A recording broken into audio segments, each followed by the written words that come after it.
बसल्यानंतर आपापसामध्ये चर्चा सुरू झाली आणि चर्चा सुरू झाल्यानंतर त्यांच्यामध्ये वेगवेगळ्या प्रकारची ज्ञान चर्चाची देवाणघेवाण झाली। विदुरजींनी मैत्रेयजींना अंतःकरणातले काही प्रश्न विचारले। त्यावेळेस विदुरजी महाराज मैत्रेयजींना म्हणतायत, महात्मन, माझ्या अंतःकरणामध्ये एक शंका आहे। प्रत्येक जीवात्मा सुख प्राप्तीसाठी तळमळ करत असतो। प्रत्येकाची क्रिया सुख प्राप्तीसाठी असते, परंतु परिणाम दुःखच पदरात पडत असतो। मग जर या संपूर्ण जीवनामध्ये कुठे सुखच मिळत नसेल तर मग भगवान परमात्म्याने हे संपूर्ण जगत का बनवलेलं आहे? विदुरजी महाराज म्हणतायत, सुखाय कर्माणि करोति लोको न तै सुखं दुपारमर्मा वंदे तभूय ततएव दुःखं यदत्र युक्तं भगवान वदेन्नः। विदुरजींनी प्रश्न विचारलेला आहे, सुखाय कर्माणि करोति लोको, लोक सुखासाठी कर्म करतात, क्रिया करतात, पण नतै सुखम वान्य दुपारमम, नतै सुखम, त्यांना सुख मिळत नाही। मग जर सुखच नसेल तर या जीवनाला काय महत्व आहे? आणि सुख आहे तर कुठे आहे? ज्यावेळेस हा प्रश्न विचारला विदुरजींनी, त्यावेळेस मैत्रेयजी सांगतायत की जगामध्ये दुःखच आहे असं नाही, जगामध्ये सुख सुद्धा आहे, परंतु मनुष्याला दुःख का होतंय त्याच्या मागे कारण आहे।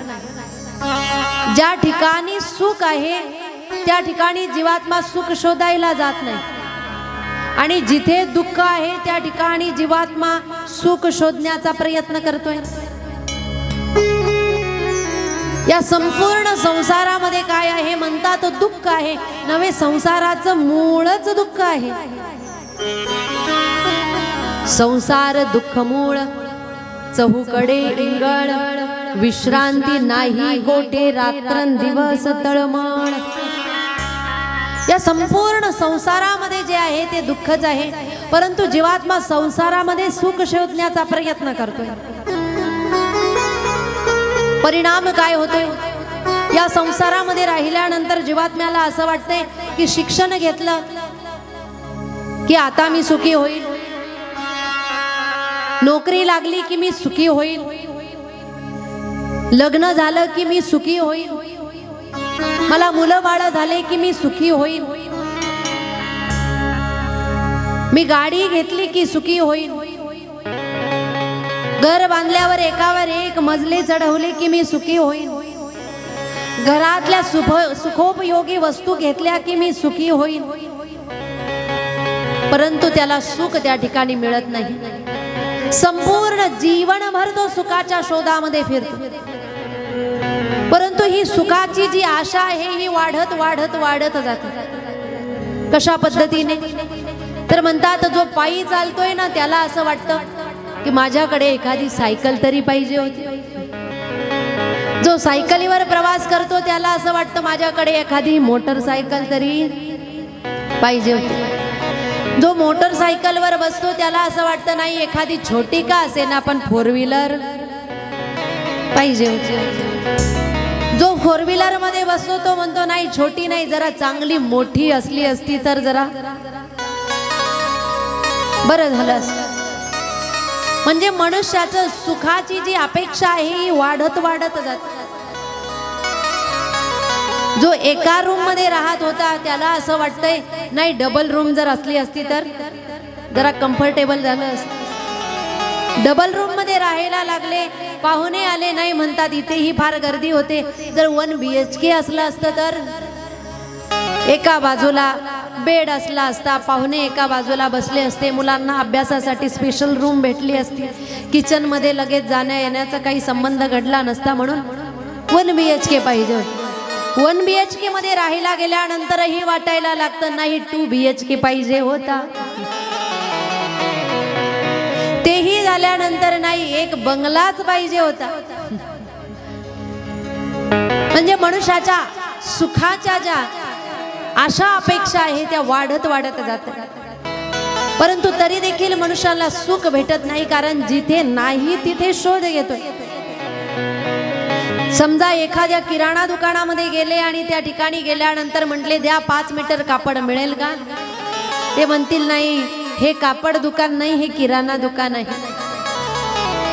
एखाद्या औषधालयामध्ये गेले आणि तिथे गेल्यानंतर म्हटले द्या 2 किलो गोडे तेल द्या, 5 किलो साखर द्या, ते म्हणतील चुकीच्या पत्त्यावर आलेले आहात, हे औषधालय आहे, तुम्ही किराण्याची लिस्ट सांगताय, किराणा दुकानात तुम्हाला जावं लागेल.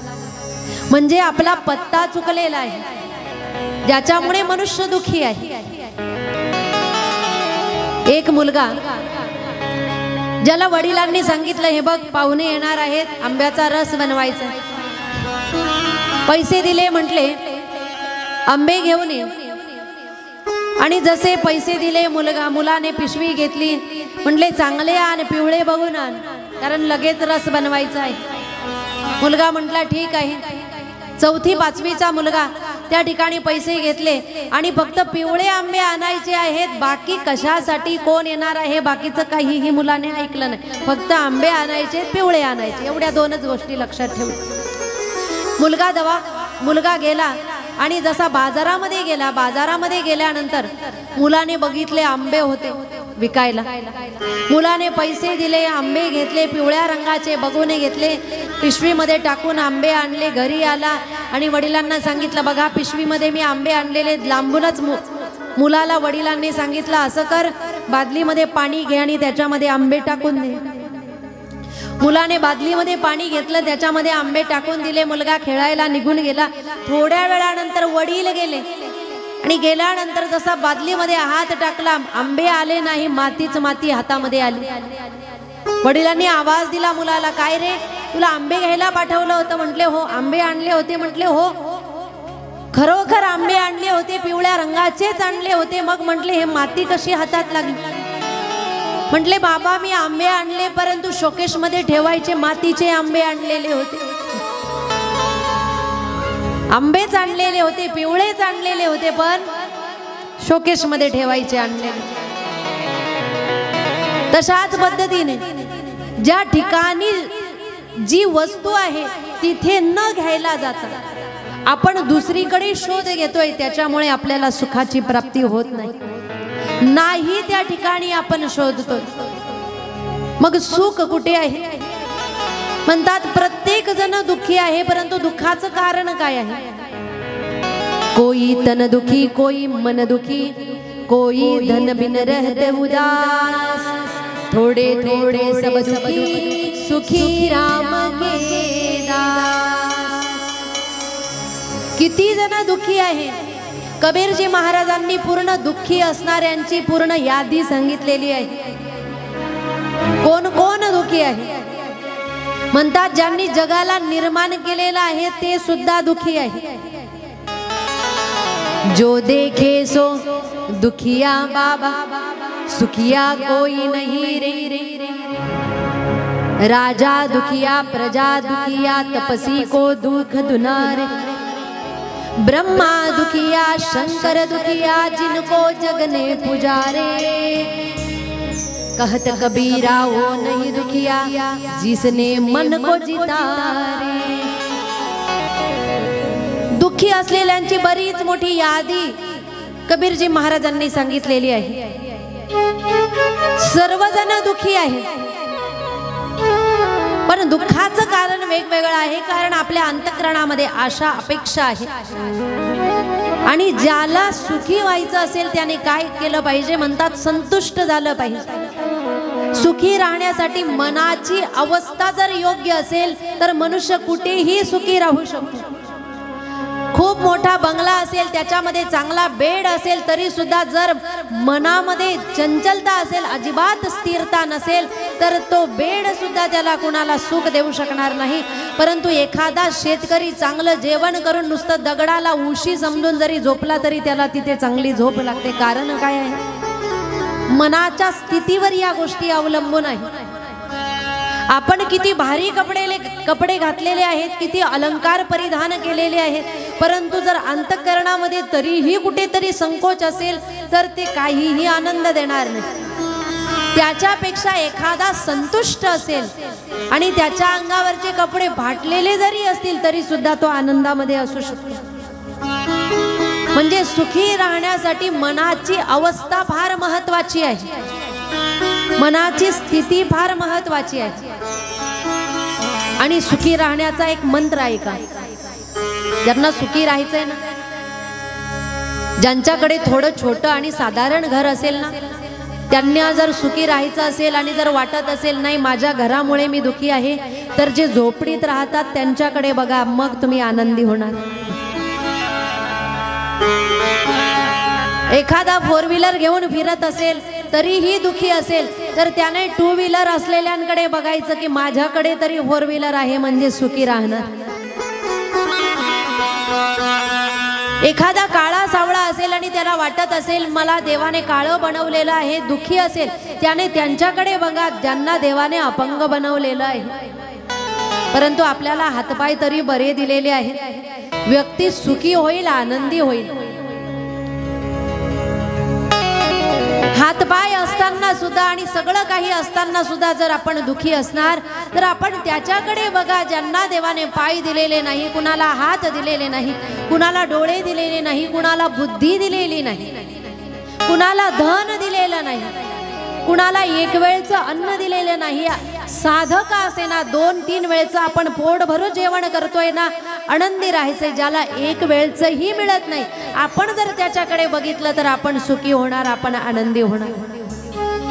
म्हणजे आनंदी राहण्यासाठी मनाची स्थिती, मनाचा समतोल असणं फार गरजेचं आहे.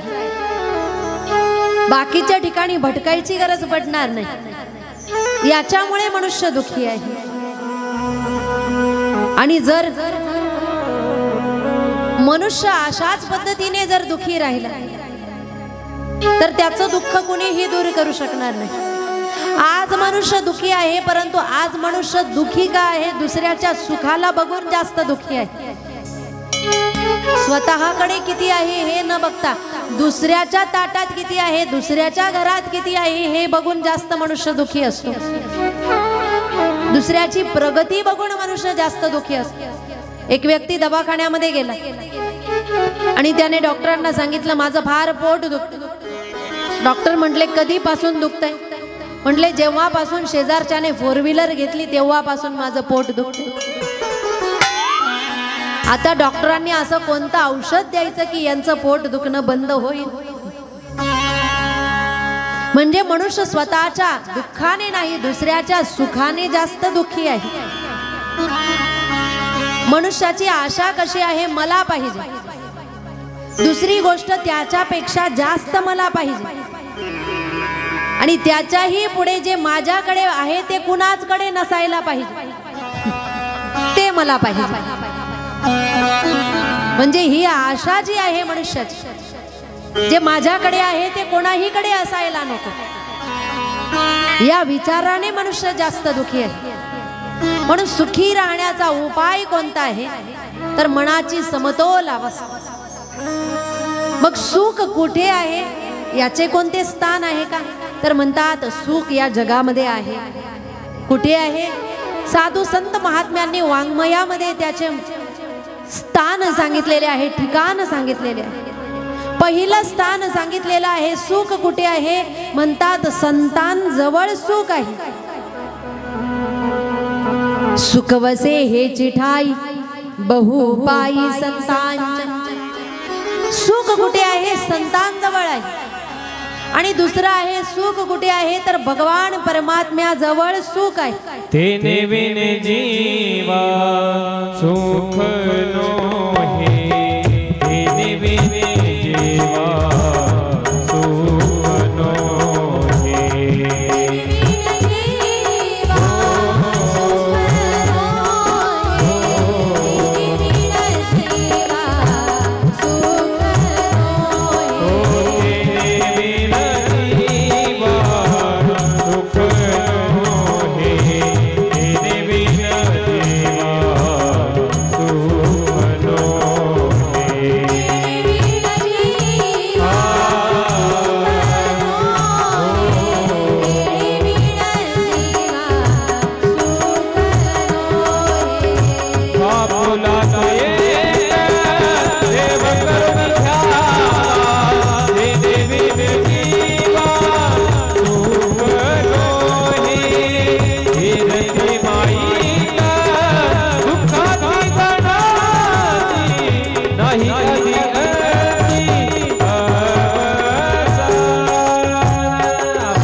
आहे.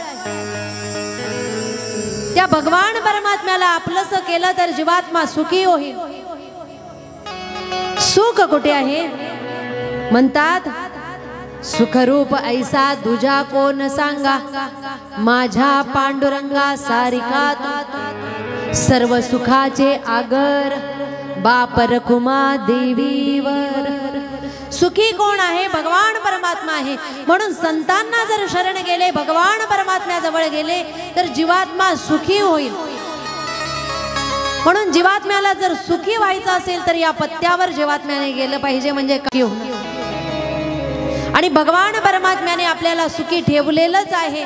काही थोडंफार जरी भगवान परमात्म्याने आपल्याला योग्य दिलेलं असेल तरी सुद्धा कधी कधी या सुखाबद्दल भगवान परमात्म्याला थँक्यू म्हणत चला. काही गोष्टी कमी पडल्या तर आपण देवाजवळ वेगवेगळ्या पद्धतीने सांगतो, देवा तू काही आमचं बरं केलं नाही. परंतु कधी कधी त्या देवाला असंही म्हटलं पाहिजे, देवा तू आम्हाला चांगले हातपाय दिलेले आहे, तुझे धन्यवाद आहे. तू आमचा श्वास आतापर्यंत चालू ठेवलेला आहे म्हणून तुझे धन्यवाद आहे. कारण आपण रात्री झोपल्यानंतर आपल्याला समजतंय का आपले श्वास चालू आहे की बंद आहे. केव्हा समजतंय? पहाट झाल्यानंतर, आपण उठल्यानंतर आपल्याला कळतंय नाही मी मेला नाही, मी अजून आहे. कारण रात्री माहीत नसतं आपण कुठे गेलेलो आहे, आपला श्वास चालू आहे की बंद आहे. रात्रीच्या वेळेस अंगावरून एखादा साप जरी गेला तरी आपल्याला भीती वाटत, एवढ्या मृत अवस्थेमध्ये आपण असतो. मग त्या भगवान परमात्म्याला पहाट झाल्यानंतर तरी धन्यवाद द्यायचंय की तू मला आजचा दिवस दाखवला. संपूर्ण दिवस व्यतीत झाला, सायंकाळ झाली तर सायंकाळ झाल्यानंतरही त्या भगवान परमात्म्याला सांगायचे, देवा हा दिवस तू माझा चांगला घालवला म्हणून तुझे आभार आहे. म्हणून भगवान परमात्म्याचेही कधीतरी आभार व्यक्त केले पाहिजे. कारण तोच भगवान परमात्मा आपल्याला दुःखातून दूर करणार आहे. एकदा की त्याला शरण गेलं की तो भगवान परमात्मा काय करतो? दुःखातून जीवात्म्याला दूर करतो. देवाला कधीतरी म्हणायचंय, प्रभू मेरा आपकी कृपा से सब काम हो रहा है. मेरा आपकी कृपा से सब काम हो रहा है. मेरा आपकी कृपा से सब काम हो रहा है. मेरा आपकी कृपा से सब काम हो रहा है. मेरा आपकी कृपा से सब काम हो रहा है. मेरा आपकी कृपा से सब काम हो रहा है. मेरा आपकी कृपा से सब काम हो रहा है. मेरा आपकी कृपा से सब काम हो रहा है. देव तुम कन्हैया, मेरा नाम हो रहा है. हो करते हो तुम कन्हैया, मेरा नाम हो रहा है. करते हो तुम कन्हैया, कन्हैया, मेरा नाम हो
मेरा आपकी कृपा से सब काम हो रहा है।